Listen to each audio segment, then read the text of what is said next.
anyone to me is an excuse. I go to a coffee shop, I meet people from different walks, similar walks. They're telling me something, I'm telling them something. I was just buying some castor oil pills the other day, and next thing you know, I'm giving this lady advice on a whole like fat burning regimen for her to do when she wakes up in the rising, and the next thing you know, we're talking about hair growth and things like that. Not knowing anybody is an excuse. We live in a world full of people. If nothing else, there is people. And so, like they say, there's plenty of fish in the sea. There is plenty of people. So when someone says, "Oh, I don't know anyone," well, that's cool because we're talking now. So what's up? What do you need with your business? Or because maybe I know someone, even if I don't need that service or that business, I know someone, or maybe I can just post. Support is free, and I'm big on that. Like, support is free. It just to share a post, just to and not just share it on social media, like telling someone, hey, I know this person that does XYZ, like you mentioned the time management lady that you had. Like, that's amazing because me and time management, man, that's been a challenge these last couple years with my husband being away. So but you know not knowing nobody is just an excuse. Sup, my fellow hustlers? Like always, it's Elijah from the Side Hustler Society coming at y'all with another show. Real excited for this show because we're going to be tapping into something that most people haven't really thought about if they are going to be going into the full time when it comes to hustling. Yeah, we talk about side hustles, but y'all already know that I like to make content in a way that it's very malleable so it can apply to if you're doing what you're doing as a side hustle or if you're going to do it full time. But if you do step into the world of full time self employment or being a one person business, one thing that you're going to notice a few years in is you're going to have to wear a few different hats. And in doing so, you'll become pretty proficient in multiple things. Of course, you'll have that main thing that you'll be known for and you'll be professionally doing. But these other skill sets you picked up along the way can actually be monetized if you know how to do it right. In fact, I recommend that you have a plan to do so because eventually, whatever you're doing professionally, your main thing, will start to get slow because of the economy or whatever. And when that happens, this is going to be the difference between you going back to a job or you staying off of the job market. Because if you know how to monetize all your skill sets, then that's how you can stay afloat and maybe even thrive. But the question is, how do you manage to do that? If you become known for multiple things, how do you handle all that? How do you handle lead generation for multiple things? And I'll just use myself as an example. I mean, I think people are listening to this show or the Side Hustler Society in general because you fit in one of four categories. You want to make money with some kind of app. You want to make money with an Airbnb or real estate. You want to make money as a content creator, or you want to make money as a freelancer or a one person business. So that's four things that I'm known for. And each one of them has their distinct ways of making money. And that's part of the reason I charge for consultations because not one person may want one thing. Just rephrase that. Not everyone wants the same thing. Someone might be coming to me for Airbnb advice. Someone may be coming to me for how to make money using these apps. And they're two completely different worlds. I bring that up to say that the ability to just monetize anything that's in your head is a skill set that you need to develop as an entrepreneur or if you're going to be going full time into the hustle. And that's why I'm really glad to be bringing on the guest we have today. But everyone calls her Yoshi. I met her a few months back at a cash flow event. For those of y'all that don't know, Robert Kiyosaki invented this game called Cash Flow Quadrant. And there are multiple like different types of meetups that allow you to play Cash Flow Quadrant or Rat Race. That's the official game name. It's just really a means of meeting more people that are on that type of entrepreneurial path. So you go, network, maybe play a game or two, and that's how that goes. So that's how we ended up meeting. And she actually embodies a lot of what I'm saying in terms of being known for multiple things and knowing how to monetize them.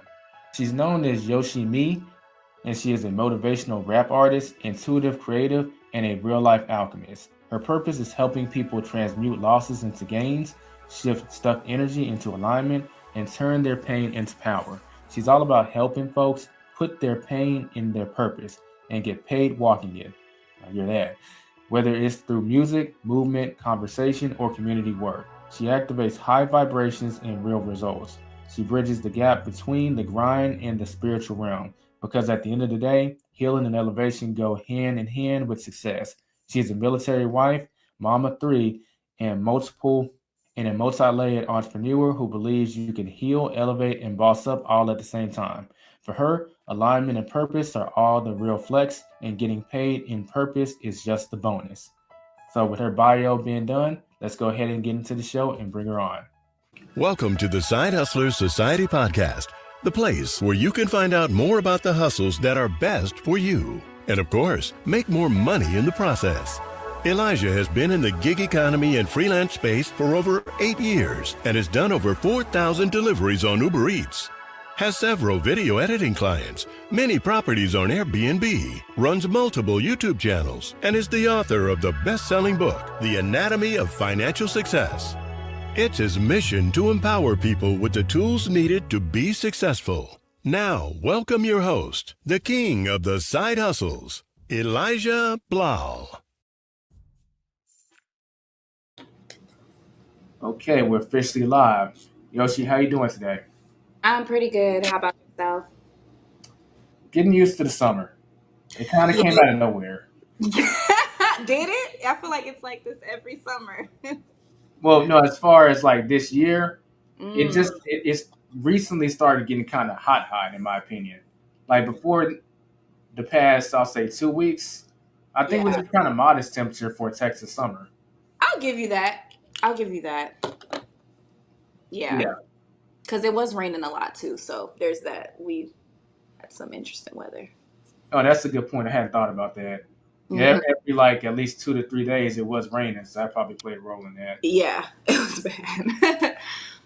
But I'm not going to complain too much because a few years ago, like we were in the triple digits in like Hmm. the high triple digits. No, But we were. You're right.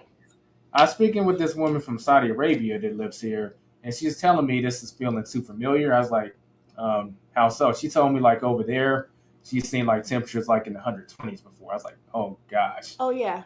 Well, my husband deployed to the Middle East. He was over there, and it was triple digits all the time. They said the coolest time was at night. So yikes. yeah. So people moving here complain about the Texas heat, and we get to complain about that stuff. There's always something to complain about, right? Hmm. Yep. I wonder what they're complaining about over there. It ain't the heat. Right, right. But I'm just kind of living up to my name. Some people nickname me on the show. They call me the Weatherman because I tend to bring it up. Not, Okay. not the past few shows, so people might be thinking I've dropped the ball on there. So just Hmm. introducing it back in there. Gotcha.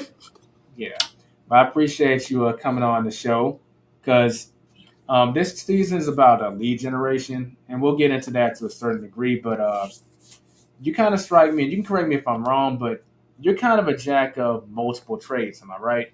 You got Yes. a few things going on. Yes. And one thing I think that, especially if you leave the 9 to 5 world, you'll probably become known for one thing, but you're probably going to become very good at a few different things. And there might be different ways you can monetize that if you just look at it from the right perspective. But the dominant society often crowbars us into like run one little racket and like that's all you're supposed to be. So I think this will give a good alternative perspective for people, especially people who are side hustlers that want to remove the word side and become a full time hustler to have this kind of perspective. Hmm. But before we get into that, uh, I know because in your bio you had said it, but how did you become known as Yoshi? Because that's a nickname, right? Yeah. Yeah. Okay. Well, first things first. Thank you for having me. Yoshi came as a nickname to Miyoshi. So Oh. Miyoshi is actually my middle name, my legal middle name. So people be like, "That's not your real." No, it's legal. It's my real middle name. And so, because my first name, I guess, is complicated for most, and it would get butchered so much, my mother would call me by my middle name a lot, out of many names. And so with that, I would go by my middle name. But then it was like, oh my gosh, can I call you Yoshi? And for years I was like, no, I don't want to be called Yoshi. And that's like my younger years. And then I want to say around maybe, what year was that? Maybe like 13, maybe 2012, sometime around that time when I moved to ATL. And I met a friend out there, and she was like, can I call you Yoshi? I'm just call you Yoshi. She's like, Yoshi's so dope, and went on this whole rant. And I was like, you know what? I love green. It's one of my favorite colors.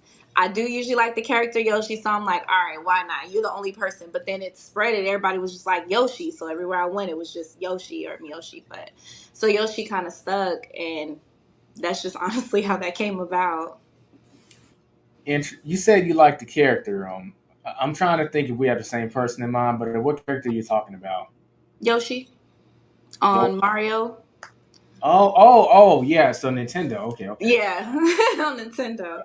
I was thinking of video game too. Completely different character, but Mm. I don't know how you feel about fighting games, but I used to be a fan of Tekken back in the day. And there is a character called Yoshimitsu, Mm-hmm. and he's got skills like with the sword. He's like the only person Yeah. who uses a sword, and I'm holding the comb like that's supposed to be something. Hey. But yeah, you got.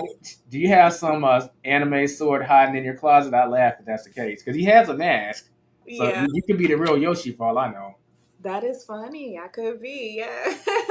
I totally forgot about him. Yeah, he was dope too. And yeah, I love fighting games. Yeah. Okay. Oh, that's pretty cool. To a much lesser degree, some people do butcher my name too, and they would try and give me these. At least when I was younger, these Okay. nicknames like, "Hey, can I call you Eli?" No, you cannot. You know what? You can call me by my middle name. My middle name is Ray, so Yeah. not that many syllables, pretty easy to pronounce. Feel free to use that, but you're Hmm. not calling me some kind of middle name. If you can't say the whole word Elijah, then just use my middle name. Yep. And that's where I went with it too. Cool. So, with that kind of being said, I know the audience is probably curious. Overall, I know there's a few different things, so feel free to mention all of them. But overall, what do you do? Well, I'm definitely a multi hyphenate. So, um, Hmm. Let's see. Where do I start? First things first, I am a mother, a military wife. That is a whole job in itself. So I'm a mother of three amazing, beautiful children. And my husband is in the U.S. Army. He's the best soldier ever. Call me biased. And outside of that, we'll start with first. I am a motivational artist, so basically a rapper because there's motivational singers too. So I'm a motivational artist. So I rap. I just pivoted into cybersecurity. I had to pivot from my former career field. So as a medical aesthetician, that was. So yeah, I just pivoted into tag, which is super awesome. Um, and I mean, gosh, I guess we can just kind of go like go along because there's so much. I don't like having to list everything and like feel like I'm boring people because I could be talking for a minute. Which is kind of why we're here, I know, but yeah, we'll start with that. I'm basically not shy to the camera. So ever since I was a child, I've been in front of the camera, whether it's for dancing, modeling, acting. So dance, although I haven't been in the studio recently, is definitely something that is still here. It's just a matter of when I can get there. So I'm a former professional dancer. Um, I'm trying to think of so many other things. Oh, also, as a spiritualist, I offer certain spiritual services like Reiki healing, energetic healing, inner child therapy, things like that. So now that I have stepped into this role outside of the 9 to 5, should I clock back in, it will be in the tech field. Um, these are some of the things that I will take on to like my OG clients. So it hasn't been pushed to the public as much. But I do have a few clients from back when I was working like in the med spa and things like that that kind of spin the block on me and they'll come get their services. So yeah, we'll start there and then we can just kind of add in as we go. Okay. Yeah, I know it can be kind of a challenge to like I said, society just kind of puts us in one box, and we Hmm. eventually break out that box and develop multiple things as Yeah. entrepreneurs or business owners. But initially, when you do make that switch, when someone does ask you like what you do or multiple things you do, it can actually take a few years before you kind of summarize it into one like statement or yeah, That good elevator pitch. yeah. Still And working on that. and the thing is, it's not well. You can sit there and try and work on it as much as you want. It doesn't work. It one day it's just going to come to you, Yeah. and when it comes to you, you can just keep refining it. But in my experience, there's no way to speed the process up, which Hmm. is kind of crazy. I guess it's just kind of an intuition thing. Yeah. I can see that. I do believe some people got it down packed. But yeah, I can see also your perspective as well. Well, And a I did lot of people content creator too. Yeah. say Like what? I said, I did forget to mention content creator. I'm like, oh my gosh, it's right there when you click my page.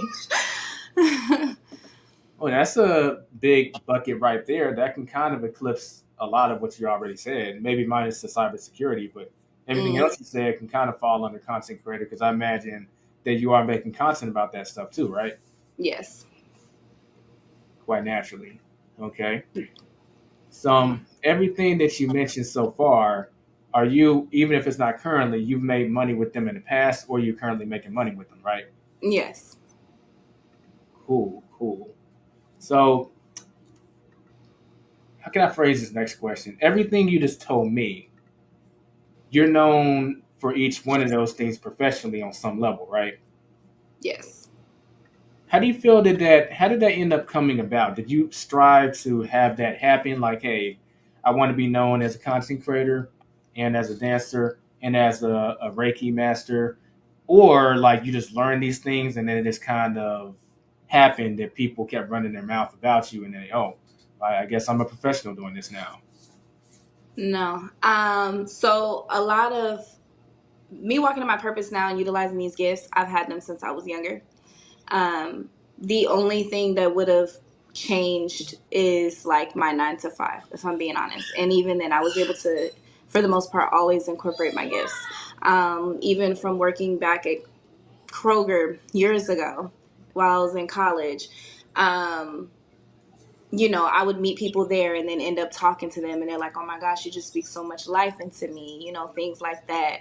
So I was always networking. Like, that's just kind of what I do. So these are just gifts that were natural. I just had them. I believe this is what I'm called here to do. I'm called to, be seen. And in that spotlight, that is where I will, continue to motivate others, inspire them, empower them, invigorate them, all the things. And so it didn't just come about like as a child. I've always been very intuitive, very spiritual, very different, very oddball out, as we now know as like the black sheep, turned golden child, or the chosen ones. That's always kind of been me and my family, and even outside, like even in friend groups, I'm known as the hippie friend, or they used to say the weird friend, but now the weird friend is accepted, and now people want to be a part of that. When it comes to content creation, back in the day, I always was like, I always was the one with the camera, like, let's snap a picture, let's take this memory. Ooh, I love putting people onto different things, and it's like, you should get paid for that. Back then, I just didn't know how. So the only thing that changed might be my knowledge in the field, as I continue to grow. But aside from that, no, I've always kind of been that, like, social butterfly, social elite, uh, back when that was a thing, social elites. And Wait, hold on, back up. What is social leaks for those people that don't know what you're talking about? so, or socialites, let me say. Hopefully, I'm saying it right. I always say socialites. But basically, those are like the influencers, the top influencers, the social butterflies, the like the it crowd, top of the game influencers. So when you're socially, like, you're going to different social events, you're Oh, popping out. social lead, like social lead, like Elite, what's the like word? Social elite, elite. kind of like putting those two together. Yes. Oh, okay, okay, gotcha. So yeah, I've kind of always been like that. want to snap pictures, put people on to different stuff, different businesses, things like that. I've always been supportive of businesses. I've always been connected within my community because I believe as a collective we have to support each other anyway, and you start with the community first. So all of this is really just nothing new. I think if anything, I've just evolved. Gotcha. Yeah. That's something pretty interesting about you've always kind of been this sociable person. And it seems like if anything, you just kind of learn how to wrap a business around this as opposed to the other way around. Mhm. And I just want to say this: so many people. Look, I've actually have a real life story. So I've already told you about the veggie outers before. There was a particular meetup. One of the newer members, approached me like, "Hey, I'd be real interested in like doing what you do, which is Mhm. being a content creator." And I was like, "Okay, well, man, you could ask me any questions." But when it came to do the video review for the veggie outers, which everyone there gives a video review on what they thought of the restaurant, he's like, "Oh, I don't want to do like a video review." I'm like, "Well, feel free. You can skip out if you don't want to." But Mhm. that's kind of contradicting what you just told me. Like, it doesn't matter what type of business you're in. If you're not willing to get in front of the camera, I almost feel like this world isn't for you. Yes, unless you're going faceless. But you are absolutely right because we're all on camera whether we know it or not. We're right under that like bird's eye view. But no, unless he wanted to go faceless, that's a big thing on social media too.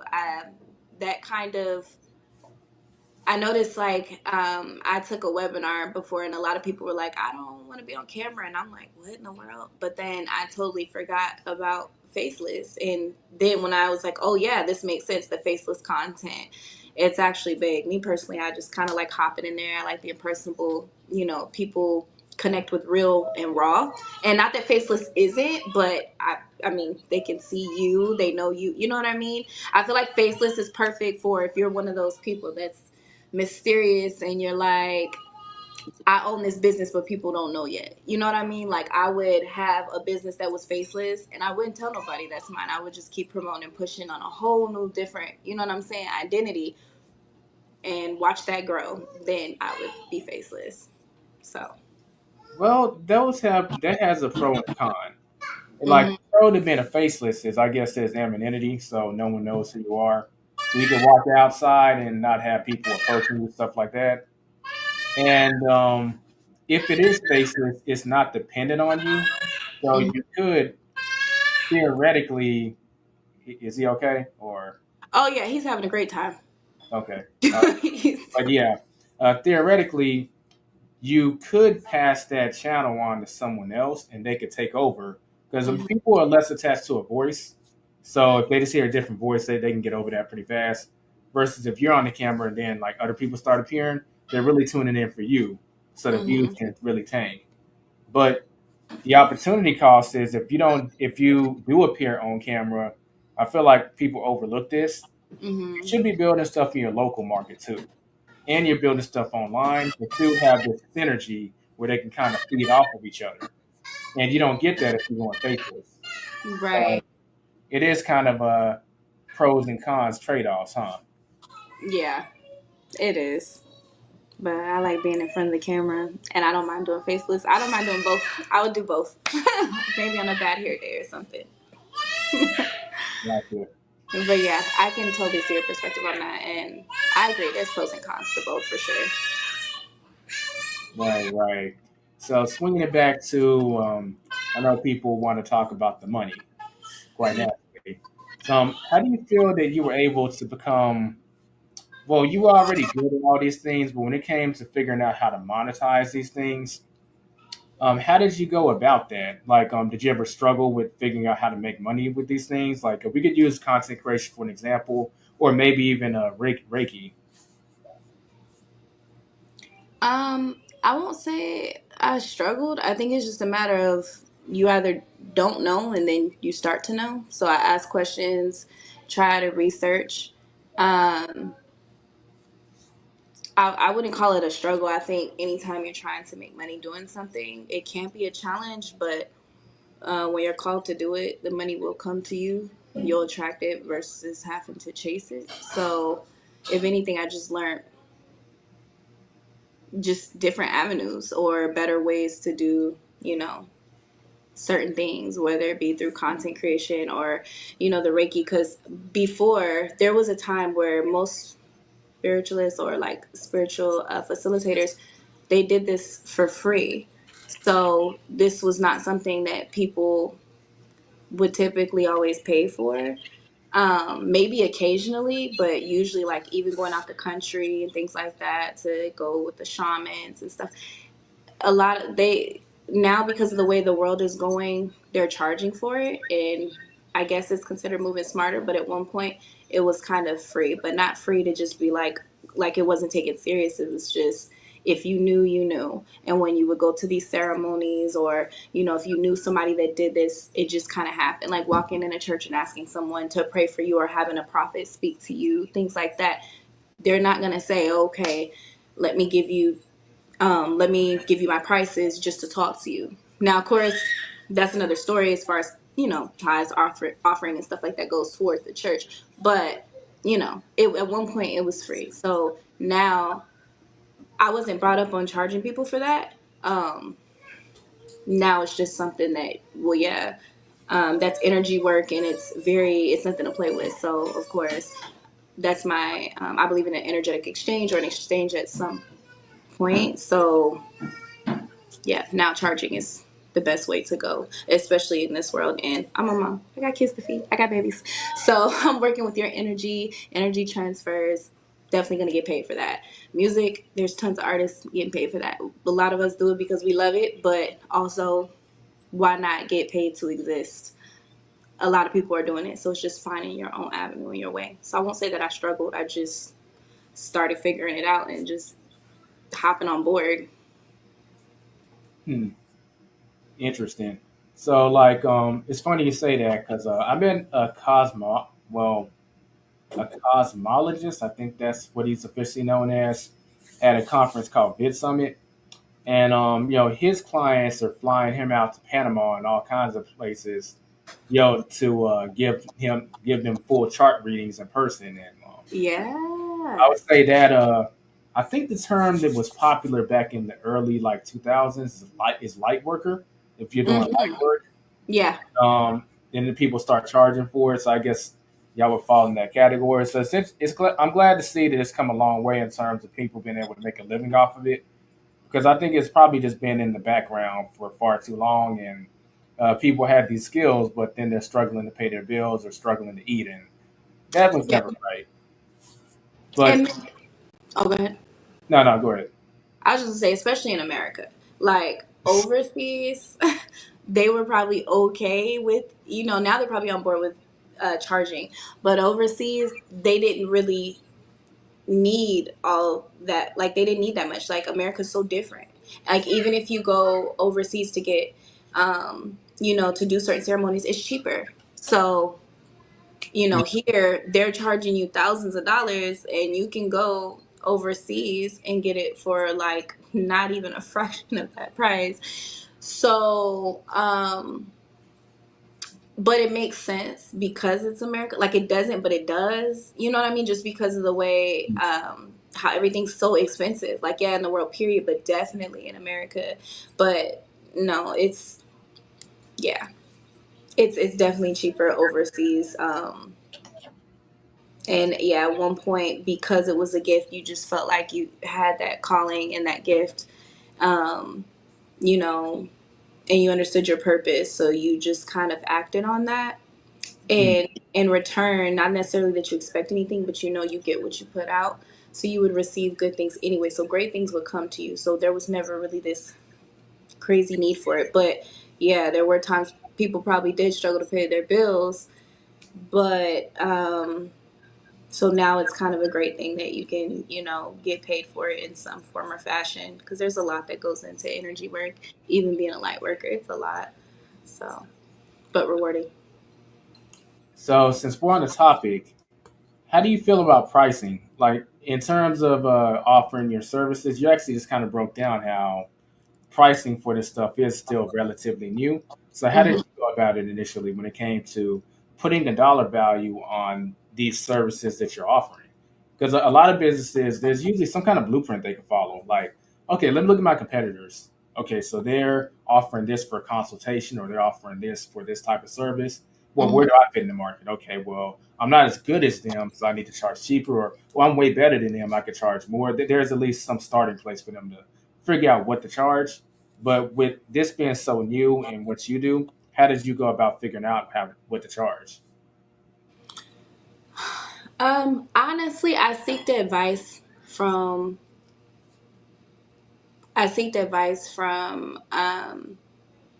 some of my, I'll say, like, spiritual associates. I just seek the advice. I ask questions, and I just pretty much do my own research. And then it's also about knowing your worth too. So yeah, this person could be better, or I could be better at something, but it's really just about what felt good to me when it comes to like spiritual services, what feels good to me, and as far as what I'm worth. And I think the only challenge was sometimes people would see my prices and be like, "Girl, you should be charging more than what you're doing." So I actually was dumbing it down and watering it but it wasn't that I was trying to. I thought that was like enough. Like, okay, this is fair, And the only thing I did really take into consideration was also the economy, but also the fact, like I said, too. I know my calling, so but now it's like you got to kind of be smarter to stay like above, financially. But at that time, it was just like I know what I'm doing. I know the great things that I get back. Like I tell people all the time, I'm a good luck charm. You do good to me, great things will happen. And people have seen it happen like that, like same day or right after I said it, or like in right after I said it in the midst of them doing something. So it's just karma. I factor in a lot of those things. I ask for guidance from the Most High, even like, okay, does this make sense? Or point me in the direction to the people that can help me understand how to do this.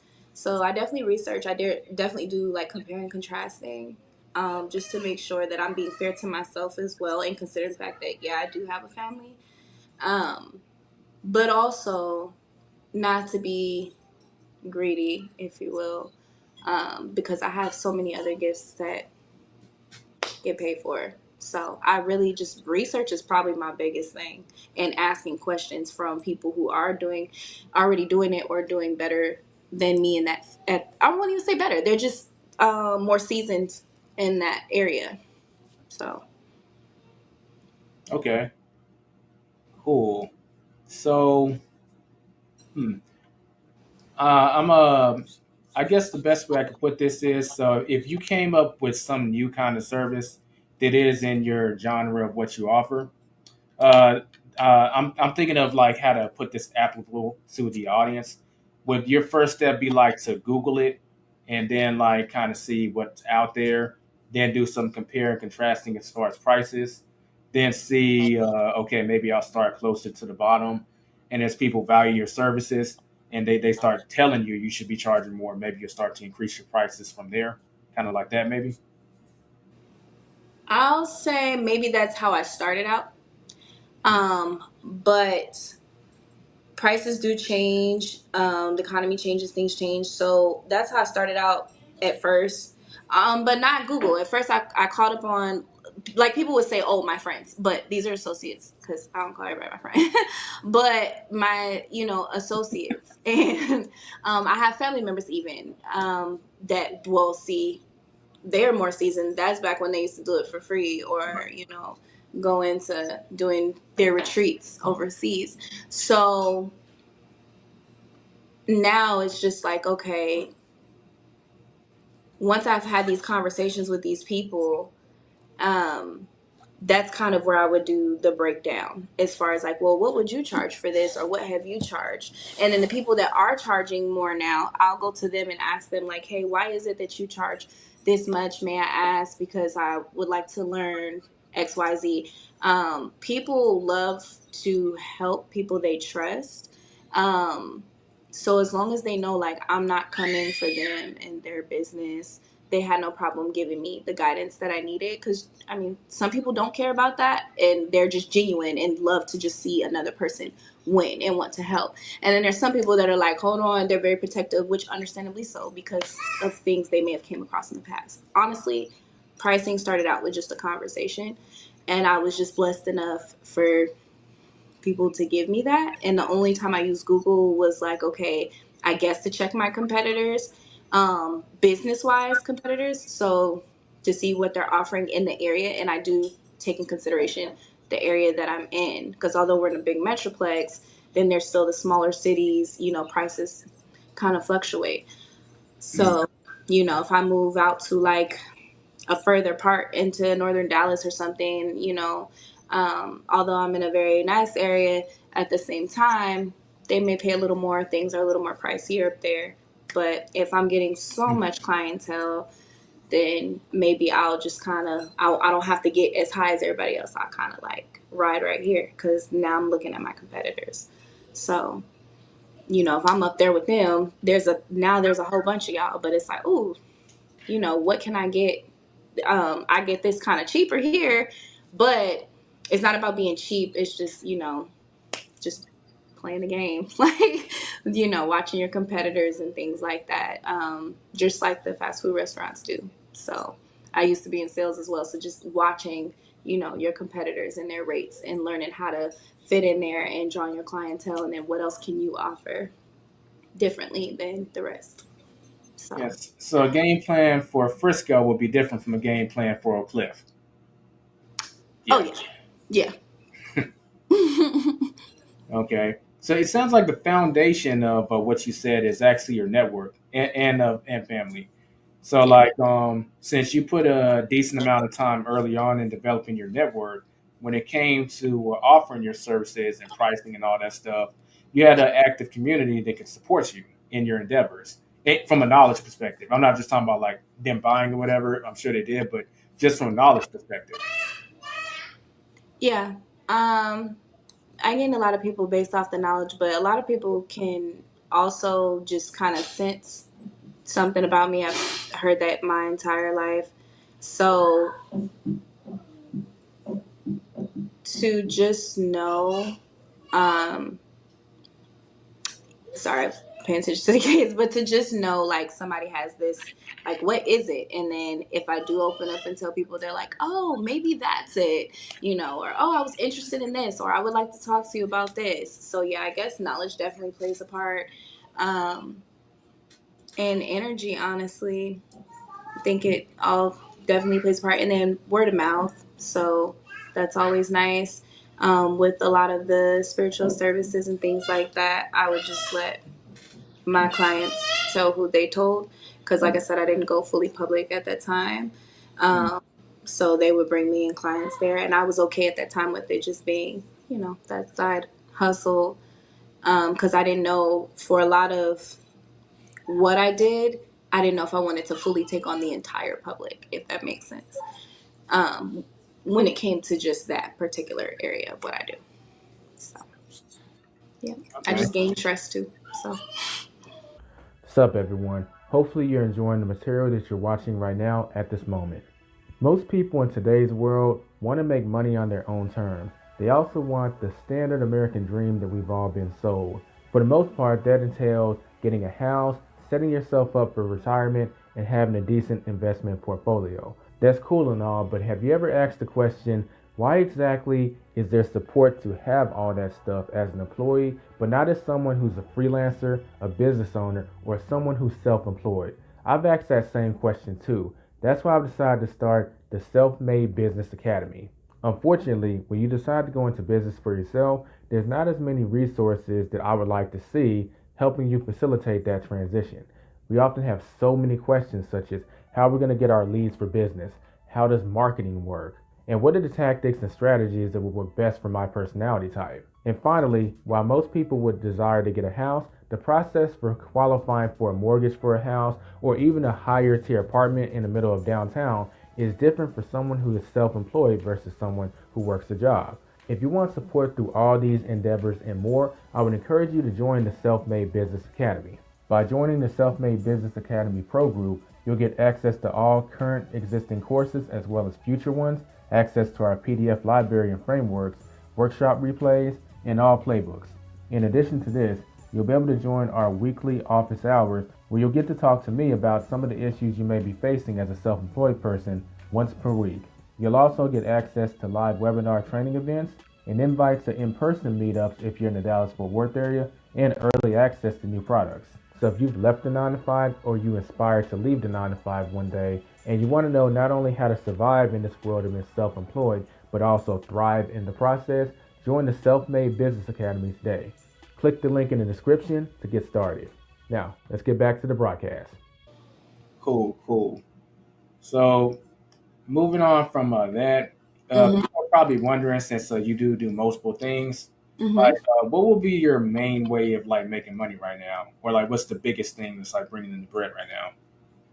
I will honestly say it would actually come from, yeah, there's quite a few. Like I have also, I forgot to mention earlier, my custom body adornment business. There's that.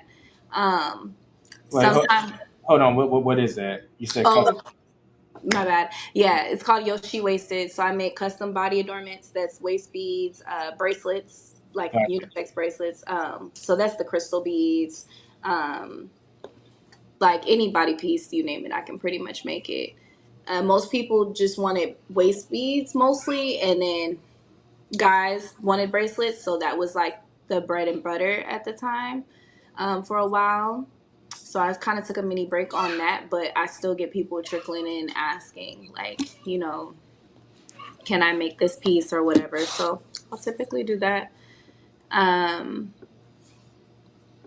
let's see. And then different gigs here and there. I mean, because like I said, I also dance, so if a gig comes up and I might need to act in a music video or I might need to go dance, like I can be as booked and busy as I would like, but also considering got kiddos, timing, things like that. So yeah, Mm-hmm. I'm Okay. just getting paid to exist, really, just to be me. You gonna what? Huh? You said you're gonna what? Paid to exist, to be me, like just paid in my purpose. Like I'm. Okay. Yeah. Cool. So I think this next question is pretty good, and I think that a lot of people are actually in our boats, in terms of they just know multiple things, and they Hmm. might be able to monetize a lot of those things, but they don't know how. I think one key thing, and this is going to go back to lead generation, is to let people know that you offer certain things so that you're at least on their radar. Then you might get contacted later, like, "Hey, you do such and such. Can you do this for me? Or are you taking on new clients?" So I want to ask you, like, were you doing like multiple things? How do you subtly let like customers of like one service know that you offer another service or product or something that might benefit them, or do you even do it subtly? Do you do it more direct? If you feel like what you can offer is of value to them and they're already a customer of something else. That will be through the consultation. Typically, I'll just get asked how much, excuse me, a particular service is, and if they already know, or they're like, I want this done, or I need to, I got some stuff I need to heal, or I feel like something's just on me, stuff like that. Mhm. So when charging with that, I can kind of go in my brain and I'm like, all right, I already have a price list, so I can kind of know this is probably the service that they need. So I just break it down to them, that one service. I do offer other services. And if you're interested in that, we can talk about that. Or I'll just send you my price list. And then sometimes it's okay, well, what else? So then I'll go into whatever else, or I may ask, what else are you interested in? Um, Only because, like I said, I just started going back more public now. I wasn't public before. So I literally was one of those, like, if you know kind of things when it came to that. Um, if I was charging for something else, as far as like gigs and stuff, dancing, acting, that's a different story. But for this, if they wanted to know, like if they just wanted a Reiki session, consultation. If they're wanting, to do, typically we will say they need to start out with 3 sessions. So I will give my price for one session, but I will be direct with, you should have 3, and then being consistent is key, just like with anything that you do in life. Mhm. Consistency is key. Because yeah, you can get this one session and feel great, or you can get 3 sessions and feel great, or you can not feel great and you're like, what the heck? you know, there's so many different layers to it. But I go over all of that in the consultation. So I can be pretty direct. I just don't like to overwhelm people right away. But the price list is always available. So it sounds like the first step for you with most people is you have them book a consultation, and Hmm. from there that'll inform you on where to take them next. Yes. And is this consultation free or do you charge for a consultation? Right now, it's free. Um, I will start charging for a consultation soon, but right now it is free. And the charge only is because a lot of times, and I don't know if you know this and certain things that you do, but people will say they're going to show up to something and then don't show up. I've now blocked off my time. My time is precious. And when you just don't show up or you just cancel on me last minute, it's like, okay, life does happen, but it's just like sitting in the chair at the salon, no call, no show at a job. There's some type of penalty or a charge. So right now, like I said, it is free as I'm bringing in new clients, but I will start charging for consultation actually very, very soon. Um, but just because of that in particular. And I mean, they always come back later and say, hey, I want to book, and they'll end up booking. But again, it's that that consultation is so key and it's needed so I can learn, because everybody's session is it's not just one way. It's very different. Everyone is different. So, you know. But yeah, when I block off that time, you just cancel like right at the last minute. It's like, okay. I have stuff to do. I got 3 kids. Like, I am a busy woman. Yeah, I mean that's your time. It doesn't matter if you're sitting on your butt watching TV for that time. That's still your time. Period. You're playing a role in your day. Period. Yes, exactly. The easiest way to get people to value your time is to charge for it.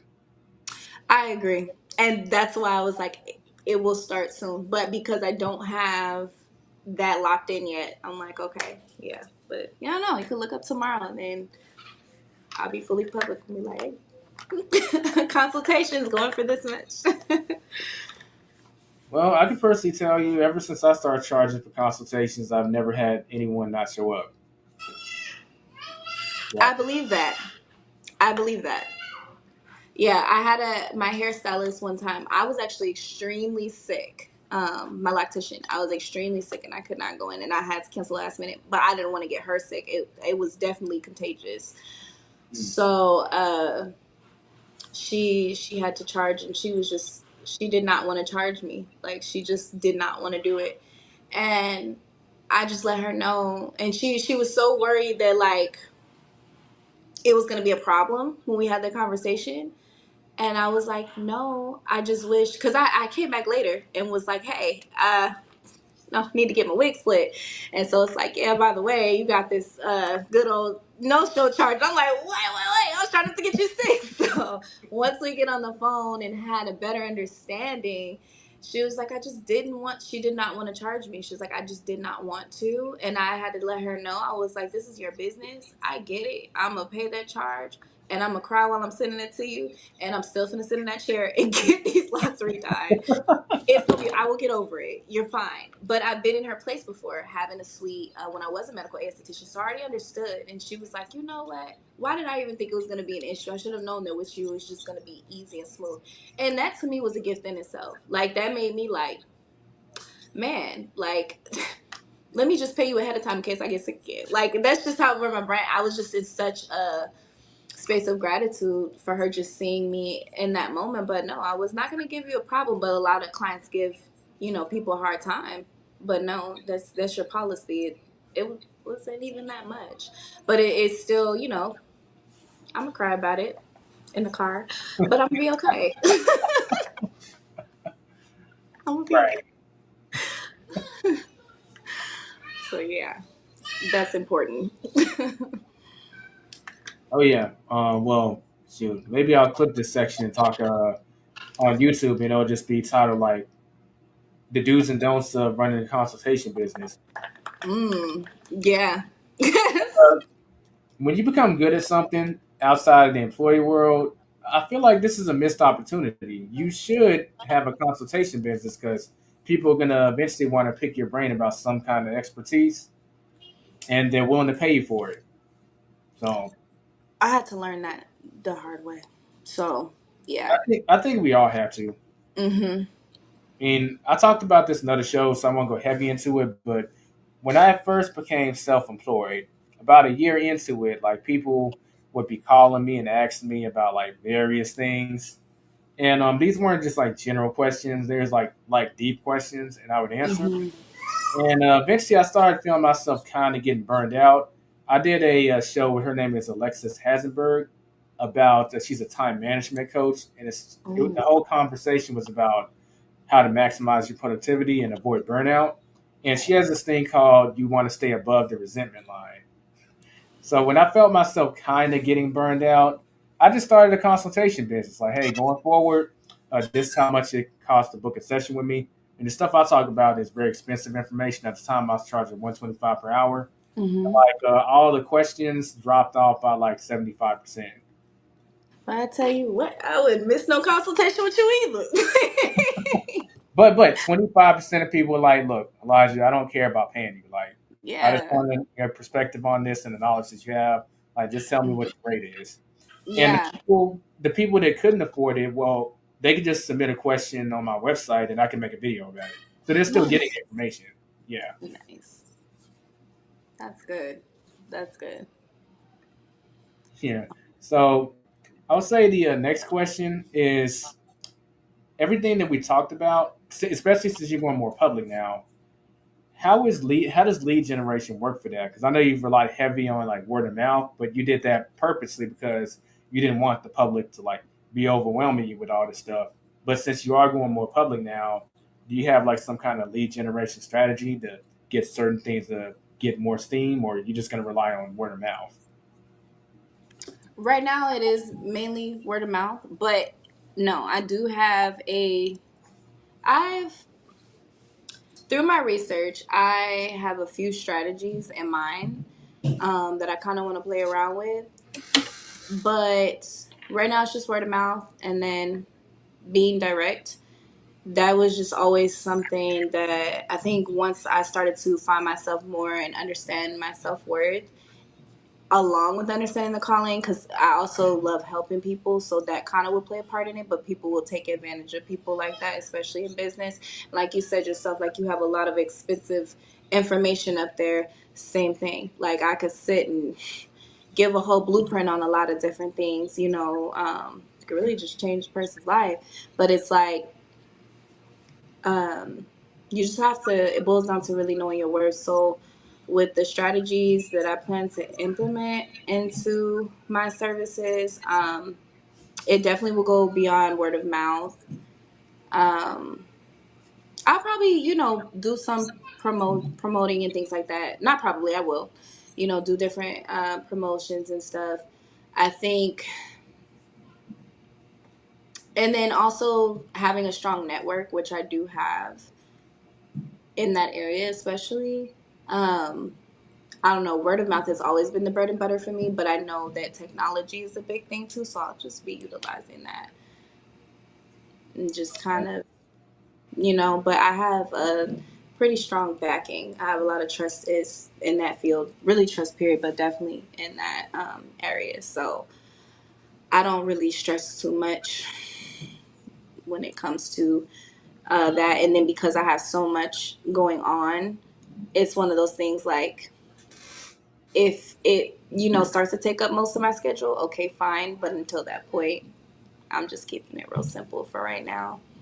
But I know that there's a lot of changes I won't speak on yet, but there's a lot of major changes that will be happening with those services. So yeah, the pricing definitely will be there, but as far as strategy goes, yeah, I don't show my hand too much. Fair enough. It's kind of funny you kind of brought it back to pricing because it was about a maybe a year and a half ago, but I was talking to Micah, and he asked me how much I charge for a consultation, and I told him. He asked me how long I've been doing it. I told him. He said, you should be charging more. see him saying that. Yeah. Did you get a whole like list of reasons why too? Well, we actually were at an event and we were talking like in a group. It was kind of like a networking thing. Yeah. So Okay. since it wasn't a one-on-one environment, he Mm, probably omitted the list. gotcha. But Yeah. if it was like in a one-on-one environment or maybe a more private environment, yeah, he probably would have gave me the list. Oh yeah, you'd have got a nice lengthy list or lecture, but it would have been so beneficial. Like mind blown. Mind. That one got a lot up there for sure.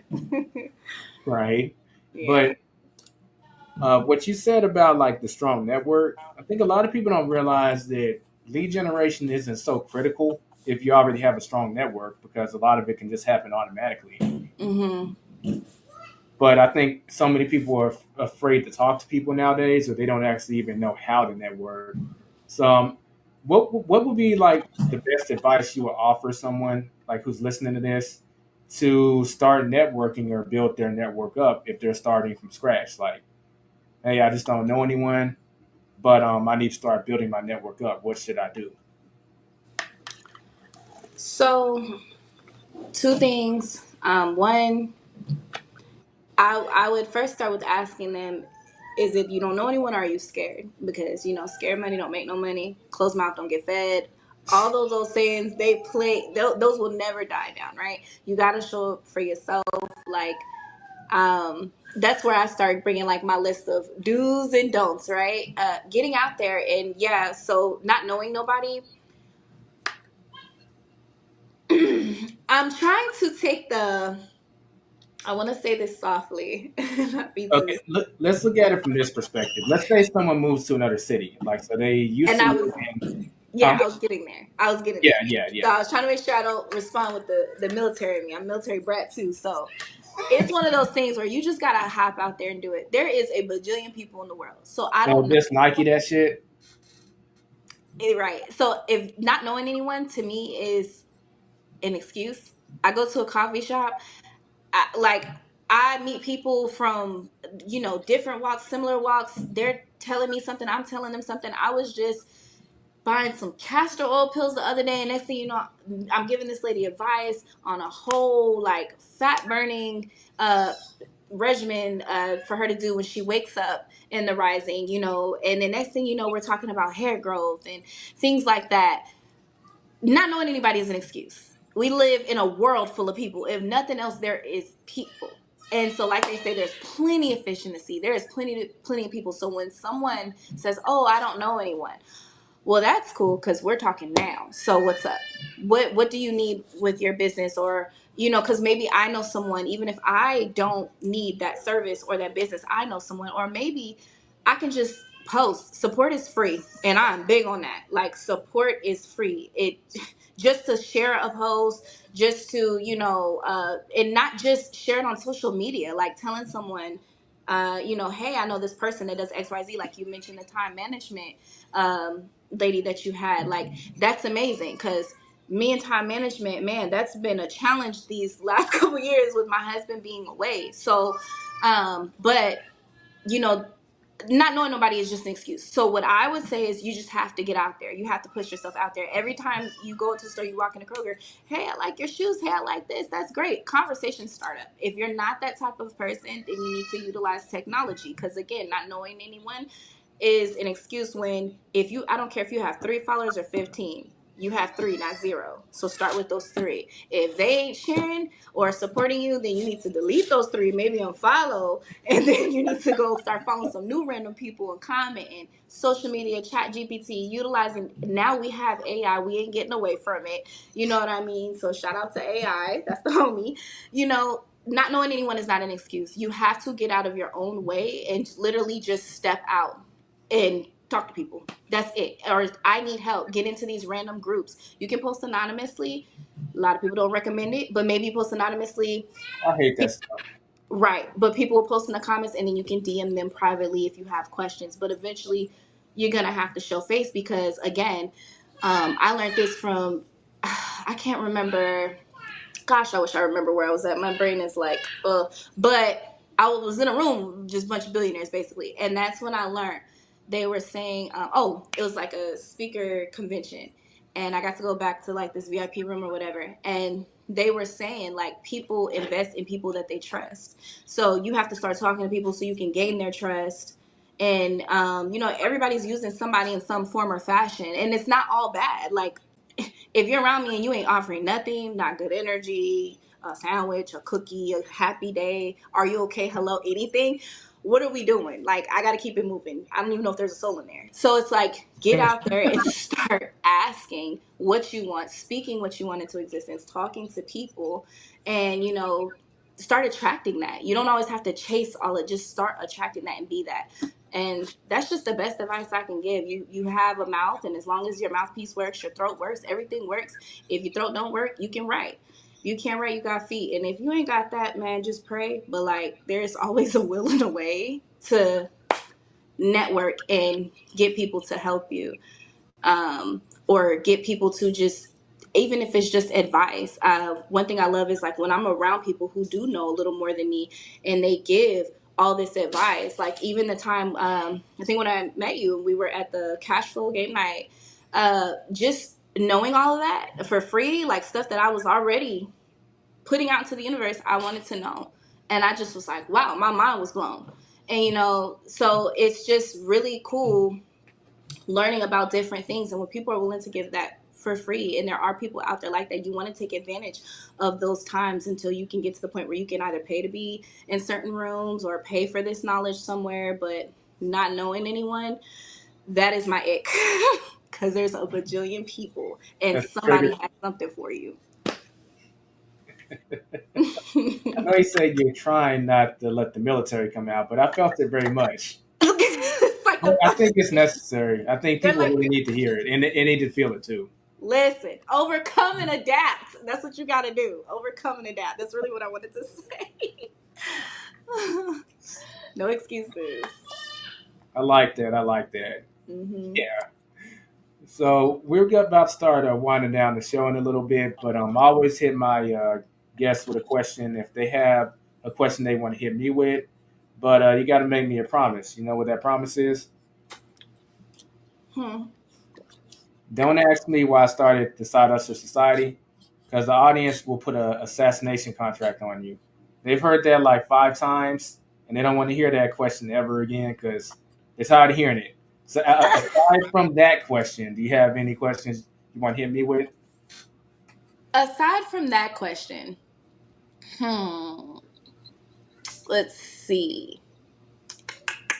What is a gift that you have that no one would know, that you could make money off of? Then no one would know. Yeah, like a hidden talent, a hidden gift.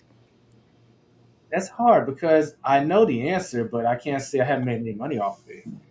But you could make money, like if you wanted to. And No, you, no, I am currently making money off it, so I can't. That oh, wouldn't count, right? okay. So Hmm. I got to dig a little deeper, I guess. Um, Dig a little you know deeper. what? I got something. Okay. That looked like a gun for a second. I was like, Oh, whoa. this comb looks like a gun. I don't have my glasses. I just saw black come up, and you was like, I got some. I was like, What kind of movies you be watching on the weekends? okay. Good grief! Man, Bad Boys 2. It's not like I said something like from Scarface, like "Say hello to my little friend" or something like that. Right. Okay, here's my answer. Um, I would say that a lot of people know that I'm good with people, and some people say I need to find a way to monetize it. I don't exactly know how though. And there's ways I indirectly make money off of it, but I mean like in a more direct way. Like there's a channel on YouTube called like Charisma on Command, Mm-hmm. and like something that he has like a whole course on. How I've never taken it. I've watched some of his content. I find it kind of interesting because he likes to break down like he can kind of predict who's going to win the presidential election just based on charisma and how they're debating. Mm-hmm. And it's been right so far. So I was like, well, that's kind of interesting.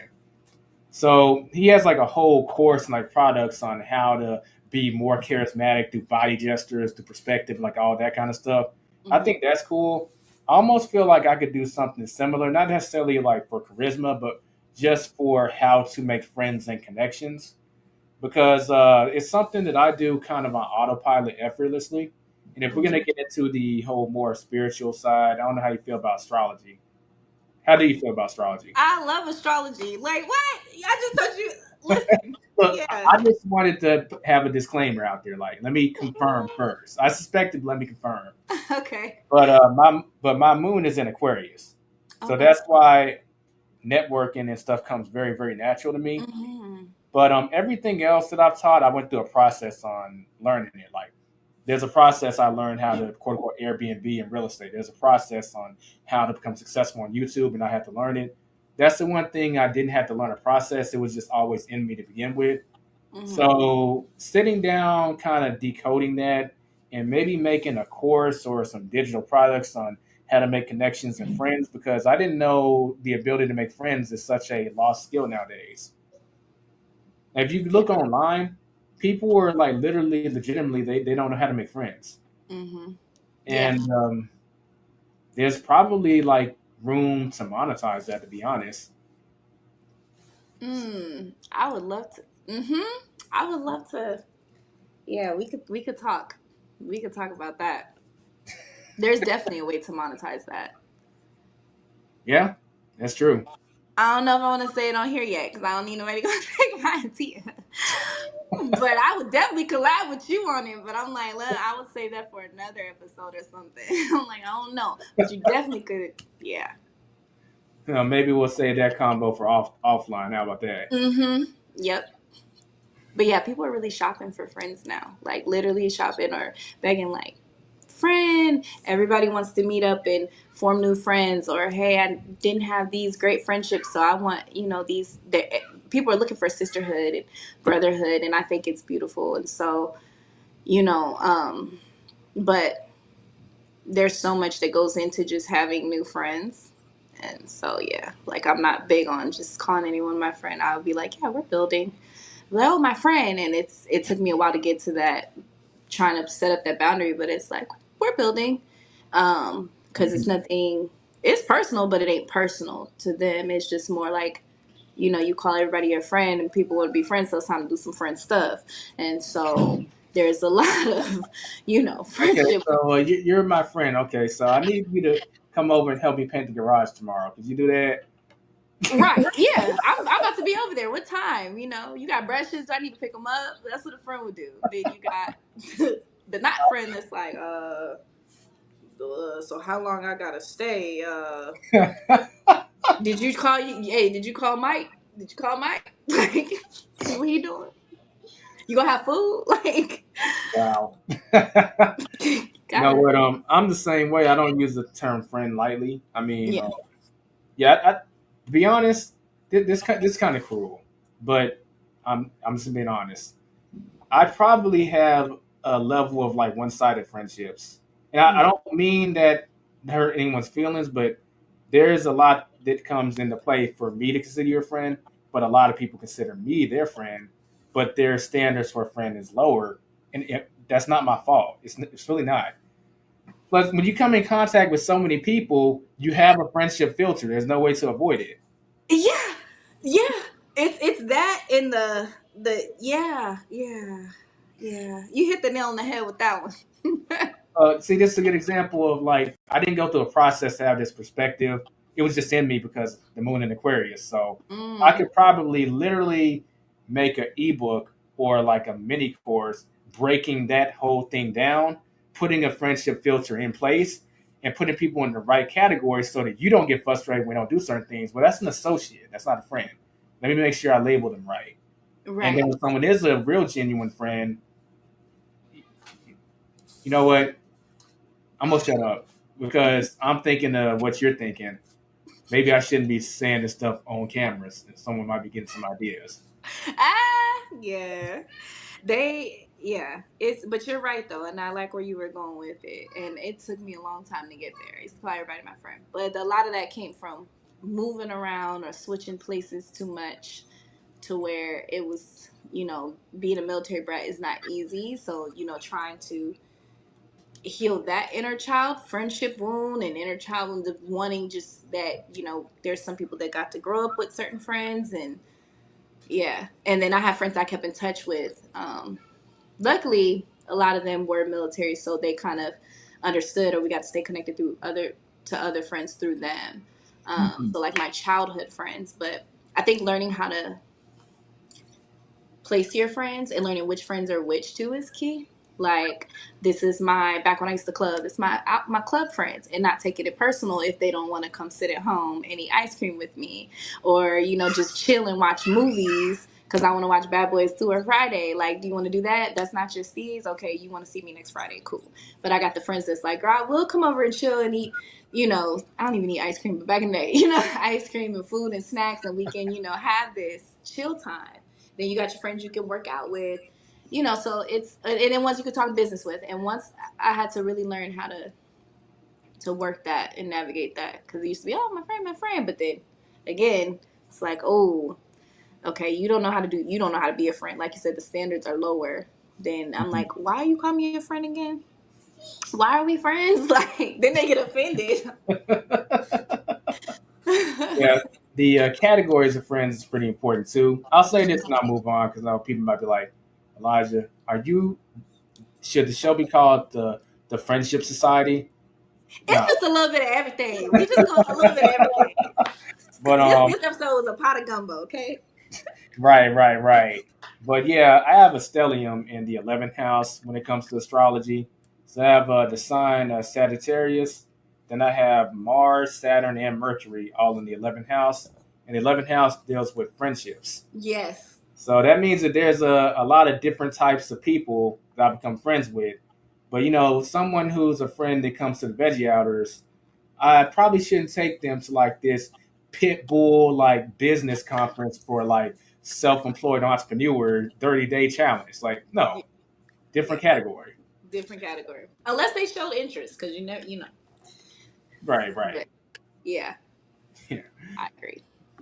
So Yoshi, where can people get more of you? Because you have a very eccentric and charismatic personality. I'm sure people want to know, hey, how can I, follow her? She says she's a content creator. Like, where can I get more of her content? Or, hey, maybe if you're accepting new clients for some of the services you mentioned, they might want to book you.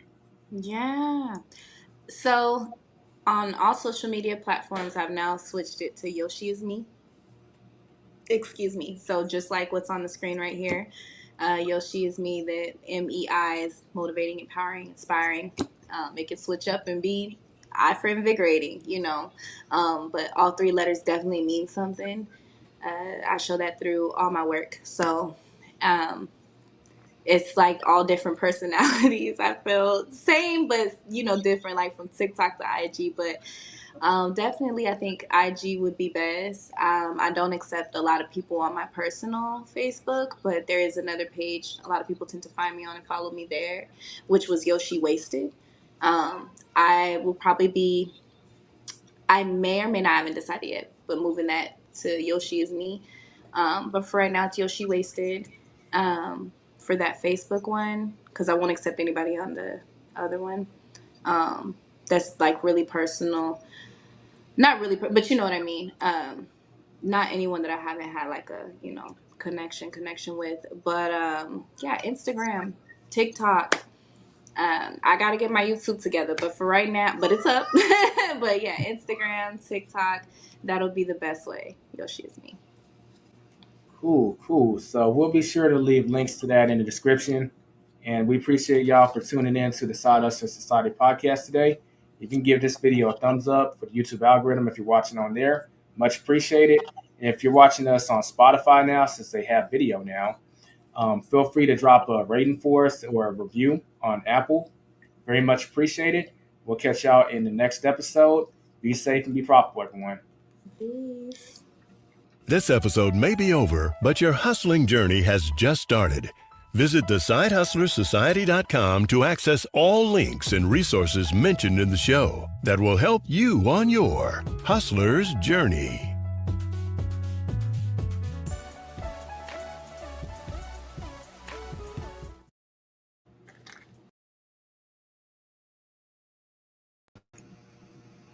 Okay, so that concludes the podcast segment. Let me beef me up. I was kind of tiny there for a sec. But yeah, we talked about cultivating multiple streams of income, but the more important feature of actually managing it. Let's say if you could just like tomorrow, you're just born with 3 or 4 sources of income. Well, how do you actually manage that? Because if you don't know that skill, then they're going to decrease over time and you'll be back to where you started. So I think the management of income is pretty much as big as making the money, in my opinion. So it's good to have that discussion with Yoshi. Be sure to check her out. She's most active on Instagram. But yeah. With that being said, we'll go ahead and move on to the next part or portion of this Money Monday. I just got to set that up for y'all. But let's see. Here we are. So y'all been telling me y'all want the reaction content to come back, like y'all thought it went away or something. No, no, no, no, no. It hasn't gone away. We're bringing it back. And one thing that's really interesting is I came across this video and I haven't watched it. I just added it to a playlist where someone they had quit their job to do YouTube full time. So I don't know if this is a success story or if it's something they dreaded and they had to go back. But as a YouTuber, I think this would be a great thing to react to. So let's go ahead and pull it up. I'm going to share my screen. Don't forget to like the video. Really helps out with the YouTube algorithm. Subscribe if you're new. And let's get some noise popping in the chat if y'all have any questions. Or you can just drop a comment on where you're watching from. Whether it be the Dallas-Fort Worth area like me, or Houston, or Washington, D.C. Hey, drop it in the chat. Okay, let's go ahead and share this video. Is it on the screen? Yes, it's on the screen. Let's hear what he has to say. Towards the end of 2022, I made the scariest decision of my life. I quit my 6-figure pharmacy job to focus full-time on YouTube. And what happened next completely changed everything. And I'm going to show you the exact numbers, because if you're sitting there right now wondering if you should take the leap, this video might just save you years of regret. But first, let's talk about the setup and my double life. Before he gets into that, I want to say that's definitely commendable. But this is something I actually can't relate to because I didn't start YouTube until I was already self-employed. In fact, for those of y'all that have been around long enough, y'all remember when this was called the Uber lifestyle, then later the app lifestyle, then it evolved into the Side Hustle Society. I was a full-time Uber driver. This was actually before Uber Eats too. So a lot of y'all came in for the Uber Eats content. Originally, this was going to be a rideshare channel until I found out that niche was kind of saturated, but Uber Eats was wide open. So dealing with the pressure of having to quit a job to do YouTube is actually something I can't relate to. So I'm looking forward to hearing his story about it. All I had to do was put more hours into YouTube and get it monetized, but I still had Uber as an active source of income. Well, technically he could too if he was doing it. Let's just see what he has to say. Let me paint you a picture. I'm a pharmacist making over $100,000 a year. I spent 6 years in school to get my doctorate degree and I got my dream job. And at this point, it should be happily ever after, right? Except I was miserable. See, I've been watching YouTube religiously my entire life, and I knew this platform inside and out. So sometime around 2019, I said, screw it, and I got serious about YouTube. And within a few months, I was making a full-time income from YouTube. And within a year, I was making more from YouTube than I was from my job. And thumbs up. I like it. I like it.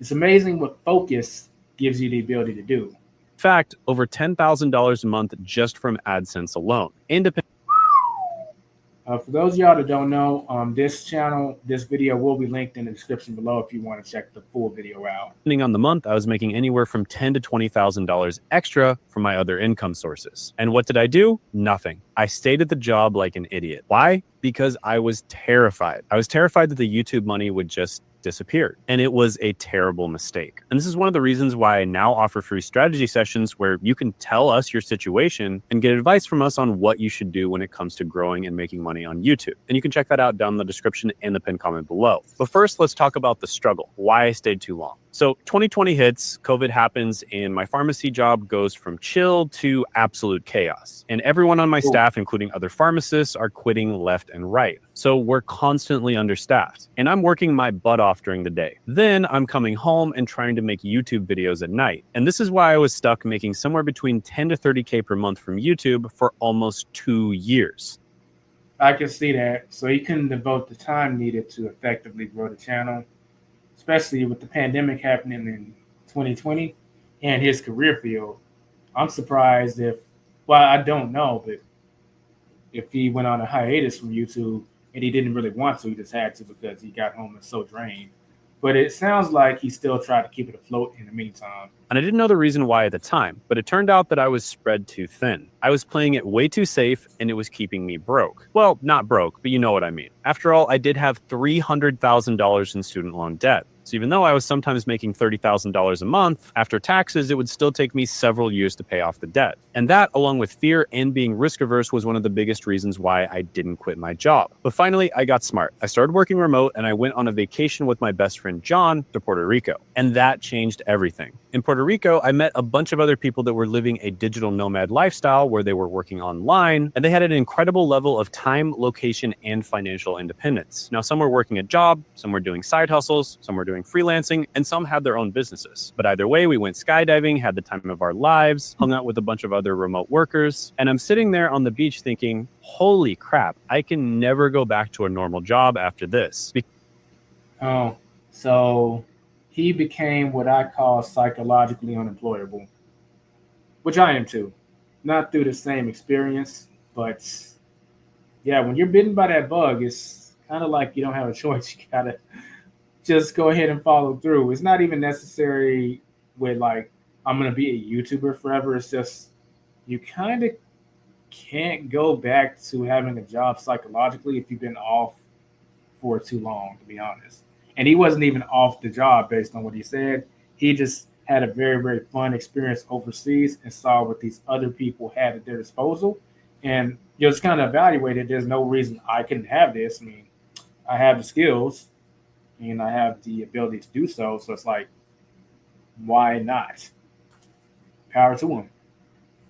Because the remote work gave me flexibility. And because of this, I was able to have more steady $30,000 months. But I was still stuck. Now, around this time, I read this book called The 4-Hour Workweek by Tim Ferriss. And when I first saw the book, I thought it was just a complete scam. I mean, I was working around 80 hours a week, sometimes over 100 hours a week. And I basically thought that in order to make more money, you have to work harder and longer. And anybody that says you should work less was just a charlatan. But this book did leave an impression on me. Now, by the way, guys, if you're curious about how I've grown this YouTube channel and how I make these videos so entertaining yet educational, I am going to be hosting a live YouTube training on Tuesday at 9 p.m. Eastern Standard Time, where I basically just revealed the exact strategies that I used to grow my channel to multiple six figures per month. So that's another free training for you. So 2022 rolls around, and I'm about 28 years old, and I'm making $30,000 a month from YouTube. And I'm still clinging to this pharmacy job like it's a security blanket. But you know what finally made me quit? I realized that I was being a coward. And the safe job was actually the riskiest thing that I could do. Why?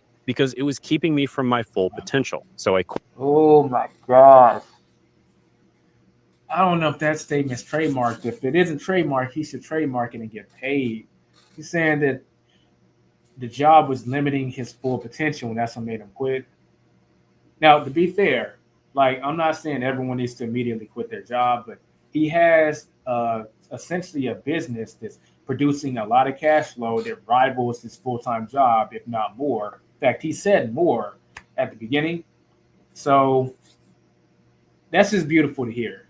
Quit. Scary as hell? Absolutely. Best decision of my life? Yes. And you want to know what happened immediately after I quit? Literally within a few months, I jumped from $30,000 a month to having my first $100,000 month. Now you might be thinking, how is that even possible? Well, it's because I finally had time to turn my YouTube channel into a real business. Not just posting videos and hoping for the best, but a real business with systems, processes, and proper monetization. And I went from being an amateur to a professional. And I discovered strategies that nobody else was talking about. And I built a specific system that I call the content growth engine system that got my workload down to just 4 hours a week. And this allowed me to stop working in my business so that I could focus on my business. So I'm guessing this was very much inspired by Tim Ferriss's 4-hour work week that he referenced below.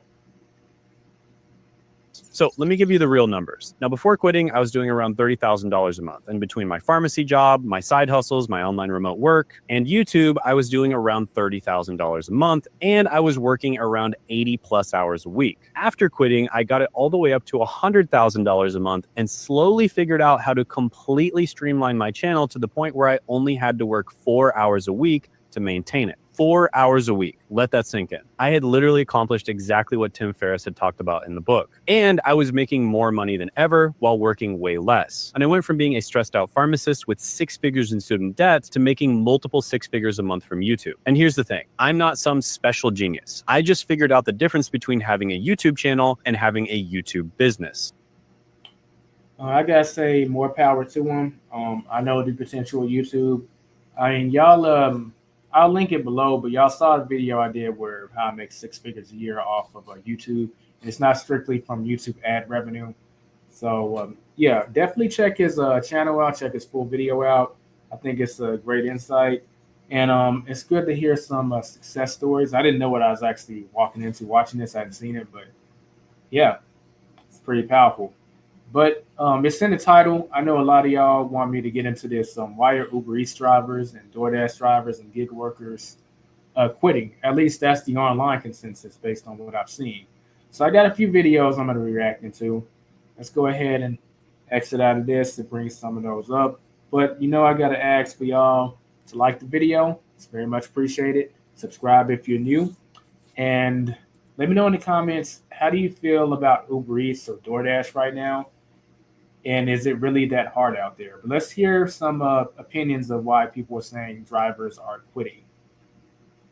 Let's talk about it. So I've been out here doing Amazon Flex, DoorDash. So this is from Jamie Linner. Forgive me if I'm butchering her name. And I will link to her video below in the comment section. Walmart Spark. And baby, let me tell you, this gig work life is getting out of hand. You hear me? In 2025. Drivers are quitting left and right. And honestly, I do not blame them. The apps are doing the most. The pay is going down. And honestly, I'm feeling very disposable. So in this video, I'm breaking down why so many people are giving up the hustle and whether or not I'm thinking about doing the same. Hey, y'all. Now, right off the bat, I'm not dissing what she said. Giving up the hustle. Y'all know it's the king of side hustles. I got to say that giving up the apps doesn't mean giving up the hustle. In fact, a lot of this channel is dedicated to helping people develop a hustle outside of like Uber and Lyft and all that stuff. So giving up Uber and Lyft and all that does not mean you're giving up the hustle. Preferably, you want to have that be something you can use in your inventory, but you have other ways of making money. I just had to say that because it's kind of sticking with me. Give up the hustle because you're giving up like Uber Eats and DoorDash. Let's go ahead and keep going though. I'm James Etta. Just call me Jamie. Welcome back to another video. Hey, y'all. Happy Friday. So, y'all, we made it through the week. It is Friday. I'm currently up getting ready to go out here and do some school shopping for my 14-year-old because they start school this week, my 14-year-old and my 18-year-old. But enough about all that. Let's get into this gig work life because you know with this gig work life, it's always some problems. So let's be real. The money ain't what it used to be. I'm going to be real with y'all. The money ain't what it used to be. And I don't know if it's because it's oversaturated with when these different apps come out, it's just oversaturated. Everybody doing like gig work thing, whether it be DoorDash, Amazon Flex. Okay, real quick.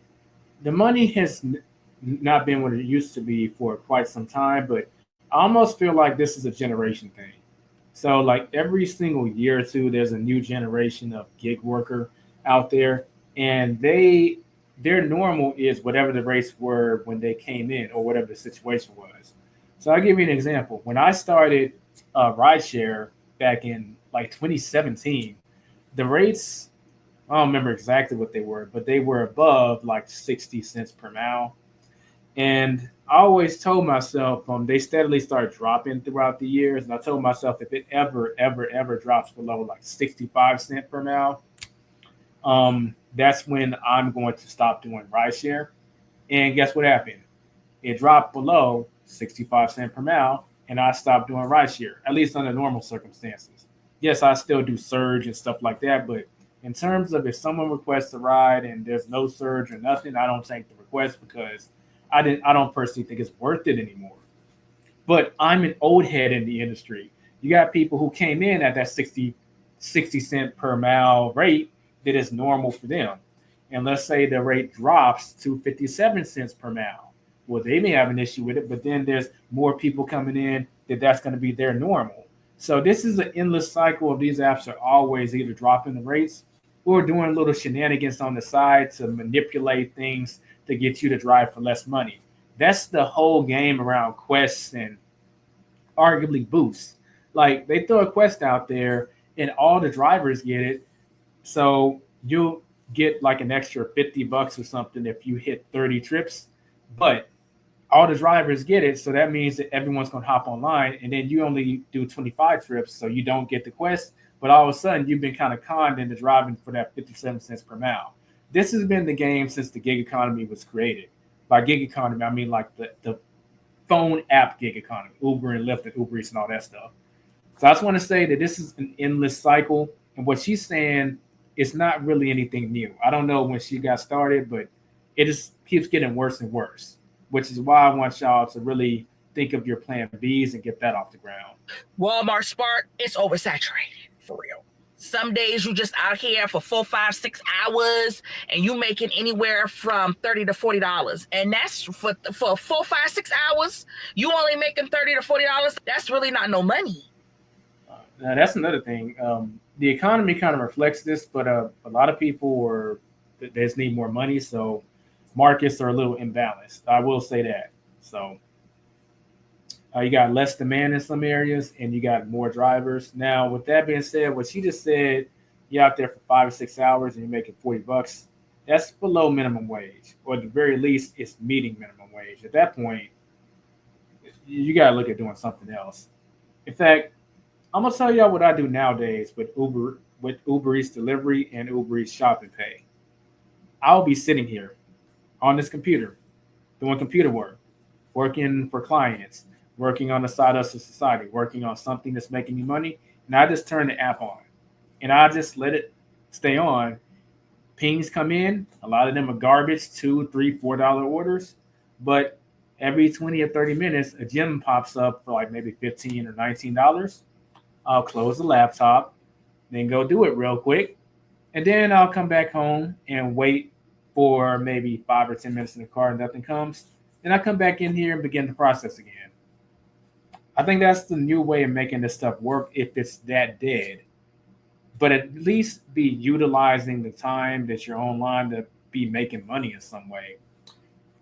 I think that's the new modern way of doing the gig economy, at least in regards to delivery and shopping. Rideshare, I feel like you still have to get out there and just continually keep doing rides to make that work. But keep in mind that you can also be getting tipped, and I still like rideshare more. Now, the other ones pay higher in my market, but I still like rideshare more than food delivery and groceries. So there's that. And you using your own car, gas, and wear and tear for what? And Walmart Spark ain't hitting like it used to. It really ain't. And y'all know how it is. When I did that 6 a.m. on a Monday doing Walmart Spark, I was out there for hours, really out there for a couple of hours before I really got my first order. And on a Monday, it just ain't hitting like it used to be. It's not hitting like it used to be. DoorDash ain't hitting like it used to be. And they just want you to do so much for so little. That's what I'm trying to get. Why? Y'all want us to do so much for so little. And then you have the customers that want you to do so much for so little, complain about every little thing, where at the end of the day, you can get your behind out there and get your own stuff. And then just shout out to her saying that. Yeah, I mean, look, I'm gonna be honest, like, cause I'm a customer of these apps too, like DoorDash and Uber Eats. And when times get rough and I'm really on a budget, I don't use them. Like, cause I always feel like I need to tip the driver. If I can't tip, whatever reason, I just get my ass up and go get the food. At that point, I shouldn't be paying for food delivery if I can't afford to tip the driver. So I'm just gonna go get it. I'm just glad she said that. It's glad to hear someone else saying that. Let's not get on to the hidden tips. We ain't gonna get on to that, to the tip baiters who will be like, oh, we'll give you this so and so much money, and then next thing you know, they take their tip back. Now that, as far as I know, that only happens on Uber Eats. I'm gonna be honest. When that happens to me, for one thing, I have a do not do business like list where when someone tip baits me, first off, they go on that list. So when the order pops up, and I can see where the address is or where's it going, and I have the name. It's like, oh, I know not to take that because they're a scumbag. They're tip baiting. So to avoid future scenarios, they go on to do not do business list. But as far as let's say they put $15 to get you to take the order, and then they when the order is complete, they remove the tip, so you only got like $3. I'll be a complete Karen with Uber Eats support. Now there is a way to get your full $15 or whatever that Uber really owes you, but you got to be a Karen in order to do it. Let me know if y'all want a video on that, but I'm gonna be honest. If I do make a video on that, it might be members only because if everyone consumes and does it, it's not gonna work anymore. Let me know if y'all want a video on that. She's right about that. I haven't gotten tip baited in quite some time though, so maybe it's gotten better with my market. But just the concept that it can still happen, like Uber, get with the times. I know, like on DoorDash and these other apps, I don't know about Grubhub. I know DoorDash for sure. You can't tip bait. Once they put a tip on the app and you take the order, like they can't take it back. So they just need to get rid of that stuff altogether. It's just a stupid feature. Or they can keep it, but you can increase the tip. So I tip $8. If I'm in a good mood, I'm gonna increase it to $10. Yeah, sure. But you can't take it away. It's stupid on Uber's behalf. Really, who got time for that? Y'all, they need to do it where y'all pay, you put y'all tip up front, and y'all can't take y'all tip back because Walmart Spark is notorious for tip baiting. Oh, Walmart Spark tips bait? Oh, I didn't know that that's possible. I'm still new with the shopping stuff, so. Oh. They are notorious for tip baiting, for real. It's just like they're playing with us.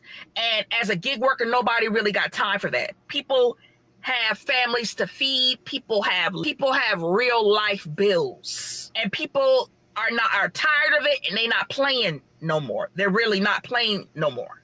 You out here worrying about your customer rating, delivery times, the GPS glitches, because that's steady glitching. That's steady, the GPS, especially with Amazon Flex. The GPS steady glitching. I steady have to use my own GPS for my phone. And now folks getting deactivated left and right. You might as well go back to a regular 9 to 5 to deal with that. If it's going to be the same when it comes to the gig work. Well, the only defense against getting deactivated from these apps is to make it as expendable as you are to them. Like, if I was to get deactivated from Uber, I would get annoyed. But is it going to break me? No. Because I have other things, stewing in the pot. So, like, obviously there's the YouTube, but there's the Airbnb, there's the freelance. My skills as a freelancer for video editing. So the best defense against fear of deactivation is to develop skill sets and make money in other ways. But she is right. I just want to give y'all some actionable advice because I'm about solutions, not just complaining about the problem. Anxiety is real every time I open the apps. It's very real. That's just the part I don't tell y'all. And then you're wondering, did I mess up or did somebody lie on me? Because a lot of times these customers be lying just to either get something free or to mess you up. And at the end of the day, we ain't employees, but they treat us like we owe them everything. And I'm trying to figure that out. I don't understand that. Because at the end of the day, I don't owe you nothing. I'm just here to do something that I signed up to do. And that's either deliver groceries to somebody's house or pick up somebody's food and drop it off. I'm not an employee. I'm just doing something that I signed up to do on the side. Yeah. The thing with that is until the law starts enforcing this independent contractor stuff where they come up with a new category, you might as well be an employee. I mean, the only difference is you don't sign a W-2 or a W-4. Y'all get what I'm saying. The difference is the tax paperwork. So I don't disagree with anything she's saying. Y'all can check out the full video in the description below. We'll go ahead and move on. We got another video before I can get out of here and grab me some dinner, but it's on the same topic. Someone talked about why people are quitting these gig economy apps, but she didn't say anything I disagree with. Let's go ahead and move on to the next video. Hey guys, welcome back to my channel. If you are new here, thank you for clicking. So this is from Sir. Unfortunately, I don't want to butcher her name. I'm going to zoom in so y'all can see it on the screen. And I'm real glad I can give smaller YouTubers a shout out. So she's talking about why she quit gig work. She says, Instacart, DoorDash, and Uber Eats, I'm done. Let's hear what she has to say. Don't forget to like the video, subscribe if you're new. Very much appreciated. Let's get started. On this video. In today's vid, I just want to talk about Instacart and DoorDash and Uber Eats and why I quit, why I gave up on all that gig stuff, because it was just too much. It was way too much. So if that's something you're interested in watching, please stay tuned.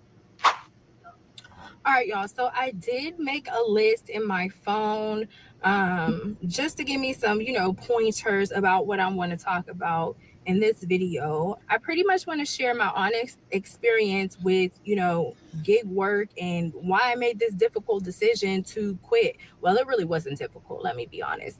It was not a difficult decision. It was honestly a no-brainer. But yeah.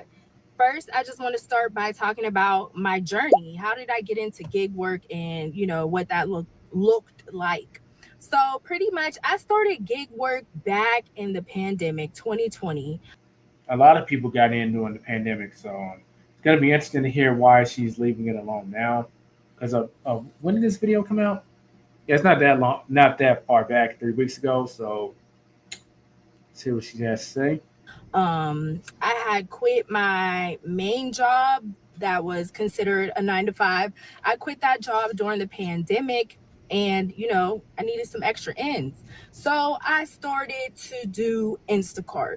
That was my main source of extra money because at that time, obviously, Trump was giving us coins. We was getting coins from Trump and plus shopping in general.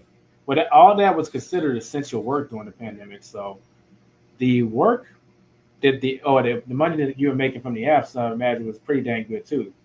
I didn't get in on all of it, but I did do some deliveries during the pandemic, and people were actually generous. I mean, they were getting paid to stay at home, so they were actually pretty generous with the tips during the pandemic. I can only vouch for the food delivery side. I didn't do any shopping, but I know people who did do shopping and they were making a lot of money too. So I imagine if her expectation of how much you can make is the pandemic years, she has a pretty high ceiling and it's probably fallen off considerably since then. Kind of like how in the Airbnb or the travel industry, people saw insurgence and like people booking all across the world Airbnbs because there was what's known as revenge travel in the industry where like people been cramped up in their house for dang near 2 years. So when they got out, they just was traveling like crazy and it was just make all this money made on Airbnb. I think it's kind of similar. I started doing the gig work on the side and I would go out and I would do Instacart probably for like 6 to 8 hours a day. And I would make good money. I would make tips. I enjoyed it. Honestly, it felt like a little game, especially when.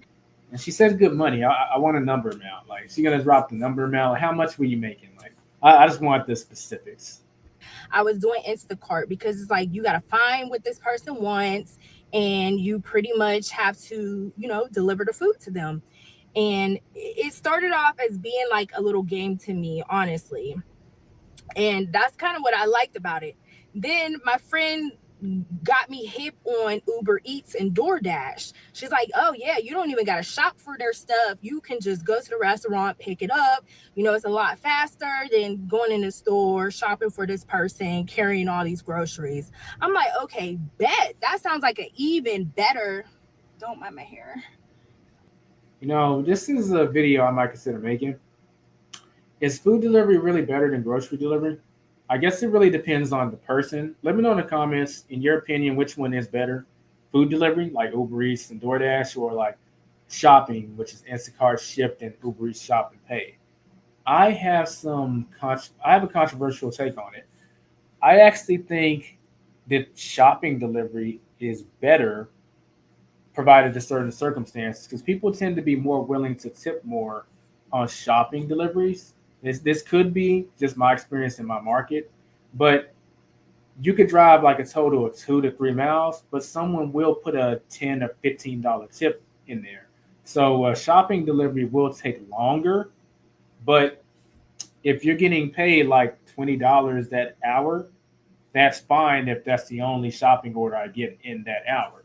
And I kind of see it as, well, I'm putting more tax on my body and not my car. So I think the shopping does the least, it has the least everlasting impact on you. Obviously, you're doing the shopping, but the biggest con about the gig economy is the damage and depreciation you're doing to your car, in my opinion. Rideshare is the worst, followed by food delivery, and then followed by shopping. But you're handling most of the weight when it comes to the shopping, unless you're taking like freaking 10-mile deliveries. I don't know why you would do that, but I'm gonna say I think shopping pay is better. The only difference is that food delivery will be more malleable to, like, let's say if you're handicapped and you can't be walking on the hard floors of like a store, shopping and all that stuff, then food delivery might be better for you. But I think I would say that shopping pay is better than food delivery. I take maybe, but it depends on the person. Let me know in the comments or in the chat. How do you feel about that? I'm looking a little ratchet today. That sounds like an even better, idea, because I can just go in, show them my phone, and, they'll give me the person's food, and then I can just drop it off to them 15, 20 minutes flat. A lot easier than spending 15, 20 minutes shopping for this person's groceries. So then I signed up with Uber Eats, and Uber Eats was, okay. It was exactly what I expected it to be. And, yeah, at first during that time in 2020, I was making a decent amount of money doing, gig work and that such, since it was still the pandemic. And, people were happy that she was literally bringing their food to the door. This is something that the world never experienced. We never had it to where, you can place your order for any type of restaurant and it get delivered to your door within, the hour. And a lot of people were doing that. So I did gig work probably until about 2022. I took a break. One of my old bosses hit me up and offered me another job. So I did go back into the field, still would dip and dab into, doing Uber Eats, doing Instacart here and there. And yeah, so that's pretty much like the story, how I got involved into Uber Eats and DoorDash. Yeah, so that's pretty much my story about that. And up till now, I still sometimes I'll go out and do Uber Eats. I'll still go out and do Instacart, but honestly, the money is not moneying no more. Like, the game has changed. Like, it don't even be worth it to even do DoorDash or Uber Eats or Instacart anymore. Like, She's saying the same thing as the other person that we watched in terms of the money. So let me ask y'all a question. Who do we blame for this? Do we blame the delivery companies? Do we blame the customer because they're not tipping? Or do we blame us, the drivers? Well, I guess there's plenty of blame to go around, but I think the majority of the blame actually goes to us, the drivers. And I'm going to tell you why. How am I contributing to these, like, making less money? It's because there's too many drivers out here taking these garbage orders. You got people taking like $2, $3 orders. In fact, I'm gonna tell y'all a story. Happened last week. I just had the Uber app on in the background while I'm doing some work, hoping for a shopping pay delivery or just a normal food delivery. And some garbage pops up on my screen. $3.18, and it was from Popeyes going somewhere. I didn't even barely look at it because my eyes are filtering the price. I don't care if you're going across the street, that ain't worth it. Something got in my face. But that happens, and before I can even hit the X button, because it was a trip radar request, this, like, essentially, before I can hit the X button, dang, this thing is, sorry, y'all, some gnat got in here. It kept crossing my eyes. But before I can hit the X button, it said another driver already matched with the request. I was thinking, who in their right mind just took that garbage? So drivers are taking these garbage orders, and I think we're contributing very badly to this, because I'm going to tell you what happens if we don't take this stuff.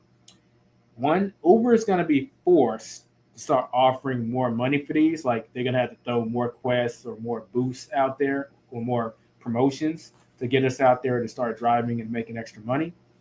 Or the customers will have to start tipping, because if you have a food delivery and no one takes it, it times out. The request times out. Like, a lot of people aren't customers for these apps. I am a customer, and I've seen this happen before. The delivery will proceed as planned, and they'll say it's searching for a driver, and it only has a maximum of, I think, like an hour to find a driver. And this includes if drivers keep accepting it and dropping it or whatever. And eventually the request will time out.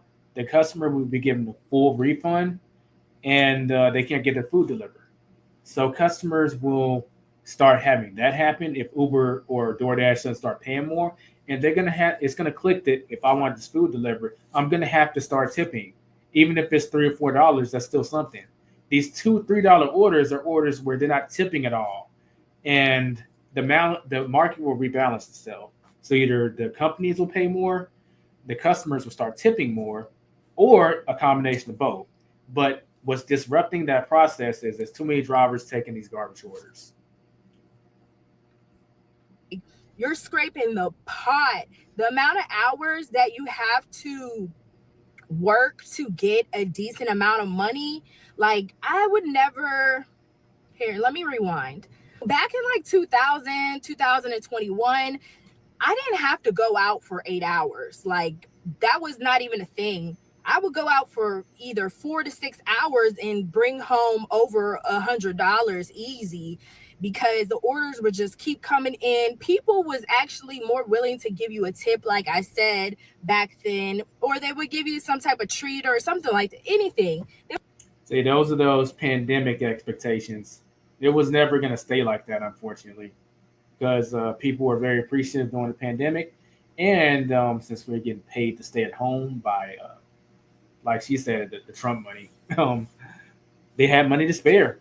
So, like, hey, let's spread some of this wealth, give it to the essential workers. That did hang around a little even after the pandemic for like about 6 months, but then things started to trickle back down. We give you different stuff. I've gotten a gift card before. So, you would get stuff from doing Uber Eats at that time in the world. Fast forward to now when you do Uber Eats and Instacart, I do not remember the last time I gotten a tip that was cash. I do not remember the last time I pulled up to someone's house, dropped their groceries, and they're like, here's $20, here's $10. I know people say that they still get them. I guess it has to do with, probably the area that. I still get them. I mean, no, it does depend on the area, I'll say that. But it happened last week. It was an alcohol delivery, but she had already tipped on the app. But she said, that I don't know, did I tip on the app? And I said, I believe you did, ma'am. And she said, oh, well, just in case I didn't, hold on. Then she went back and got me a $10 bill. And she said, even if I did tip on the app, I just appreciate it. But then again, I'm doing Uber Eats in the suburbs. So I think people are generally just a little more happy, a little more, life is kind of slower. You can kind of appreciate the little things. But regardless, I would evaluate where you're doing this stuff, and if the money dries up there, play around with going to different areas. Now, I wouldn't go like 30 miles away or anything, but it's worth playing around in different markets. Let's see if she brings that up. they live in, and if that person is, friendly and wants to actually give a cash tip. But everything has died down with, that era of Instacart and DoorDash and Uber Eats. Like, I've seen this TikTok, and y'all probably seen it before. I'm gonna put a little clip right here on the screen. You told Uber you didn't get your food? So Go get pretty your drink much, right there. this girl, she ordered food from. Hold on a second. Is this another version of y'all know I reacted to that CVS manager that said she didn't get her DoorDash order, and then the driver went back there, and it was either DoorDash and Uber. No, it was DoorDash, and the driver went back to the CVS once she had got deactivated from DoorDash and confronted her about it, and it turned into a whole incident where the manager ended up getting fired. So you're telling me that there's a another version of that going on TikTok where, oh man, I don't get why these clips go viral. Why would anyone in their right mind want to do this stuff, saying they didn't get their food order, and they run the risk of being going viral for not the best reasons? I'm going to check out that clip later. Maybe I'll react to it in the next Money Monday. Uber Eats or DoorDash, I don't know which one, but this video has since gone viral. She ordered food, and then she lied and said that she never received her food. So the driver who delivered her food came back to her job and was like, "Hey, I delivered your food. There's your McDonald's cup right there. Why did you say that you didn't get this food?" Because the driver does not receive the money, y'all. So if someone says that they didn't receive what you picked up, their order, or you forgot something, or you didn't drop it off, you will not get paid for that order. And that's like, pretty much a waste of time. Well, not only that, but depending on the situation, you might also get deactivated for it. And a lot of people are saying that this is happening to them. Like, it's becoming a thing where people are saying that they're not getting their order just to receive like their credit back or their money back on their card. Like, if you gotta play that game, like, you are a real piece of work for real. Because some people that are doing Uber Eats and doing, gig work, they're doing it off the strength that they need it. Like, a lot of people that's doing gig work, they're not doing it just to have fun. It's not like a fun thing. They're doing it because they really need the work. They need the. All right, so we're gonna do some skipping through. I see she does have chapters, so she's gonna. It seems like she talks about her burning out. We're gonna skip to the part where she says she gives up and also work some gig advice for other people. It's just too hard. And also, I remember a time where I clicked on a batch and it had me go on a freaking toll road. And they'll pay you like maybe like an extra $1 or $2 for going on this toll road. But I was so freaking pissed. And the reason why I was so pissed is because where I live, the tolls do not charge you. Like, when you pull up to the toll, you don't give them money. You just drive straight through the toll, and they'll send you a bill in the mail. But when they send you that bill in the mail, if you miss that payment that they sent you in the mail. I know where she's going with this. Like, toll roads, they want their money. If you miss the payment, they're gonna tack on $10 to it. You miss the second one, I think it's $20, and if you miss the third time, it's $60, and they'll quote unquote ban you from using the toll road again. And you wouldn't have to go through that if it didn't put you on the toll road in the first place. I do want to give some feedback here. I don't think that's really the fault of Instacart in this case, or whatever app she's talking about. It's really a driver fault. I recommend that you link whatever app you're using with Waze, and then using the Waze app, you can always select no tolls or no freeways or whatever. I wouldn't say no freeways because it'll just take longer, but I do have no tolls because I just want to avoid the whole stress of it. tolls are going to always be optional for the most part when it comes to shopping and delivery. It's mandatory if it's rideshare and the what the hell do you call? I guess they're not called guest. Your rideshare customer. I'm getting the terminology mixed up with like Airbnb. But if they want to take the toll road, then you got to go through it, and then you just have to manage the tolls. But food delivery and shopping, you don't have to go through the toll road. So I would just say that y'all should be linking these apps with another GPS that has the option to avoid tolls. Don't use the in-app navigation for any app, as far as I'm concerned, because they're not going to be avoiding stuff like that, and they don't have the option to turn tolls off, at least at the time of this recording. By a month, by a week or such, whatever, you missed the payment, they will literally tag on like an extra $50. They'll tag on like a lot just for you missing that payment, and it's just literally highway robbery. So, always pay attention to what you're accepting, and that definitely happened to me. I say track your expenses. Like, seriously, know how much money you're spending, know how much money you're making, and especially before you take these trips, before you pick a $2 order, is it really worth the $2? Like, you know what I mean? And don't rely. I would say don't ever take a $2 order. I know she's giving that as an example, but clearly there are people taking this stuff. Remember what I said about how we're actually to blame for a lot of these garbage rates that we've been paid by these companies? Well, it starts with us not taking stuff. Like, we got to have some standards for ourselves. Why? We got to say no. Set a minimum amount of money you need to be paid in order to do something. I told y'all what my rates are. Rideshare is $1.50 per mile minimum. Delivery is $1 per mile minimum. And I have a minimum of $7 to $8 that the order needs to be getting paid.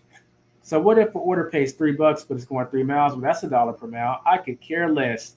I'm not about to do that stuff. Let's have some standards on what we accept. And if our market isn't pumping out stuff at this time, we need to find something else to do that qualifies as a side hustle. Then revisit it in maybe 2 or 3 weeks and see if they've learned their lesson. These $2 or $3 orders is ridiculous. I own it as your only income, because she said don't rely on it as your only income.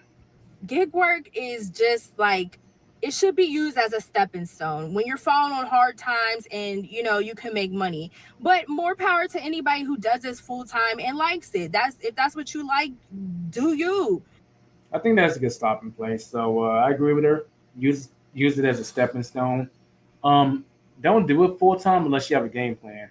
Y'all know my story. I did food delivery / rideshare full time for about 9 months until my YouTube channel got monetized, and it could fund other things that I was getting involved in. So there was a game plan. So don't do it full time unless you have a game plan. But ideally, you don't want to do it full time at all. It should just stay a side hustle, because it's a little too risky with how things are set up. You've been deactivated at any point. Yeah, it's too risky to do this stuff full time. So with that being said, we're going to go ahead and end the stream, because I am starting to get hungry, folks. And y'all know I got to grab something to eat. So I want to thank y'all for tuning in to this Money Monday. I think we covered a lot of good ground with the gig economy. And of course, we talked about multiple streams of income, how to build them and how to manage them with Yoshi during the podcast segment. I will catch y'all in the next Money Monday segment. Be safe and be profitable, everyone.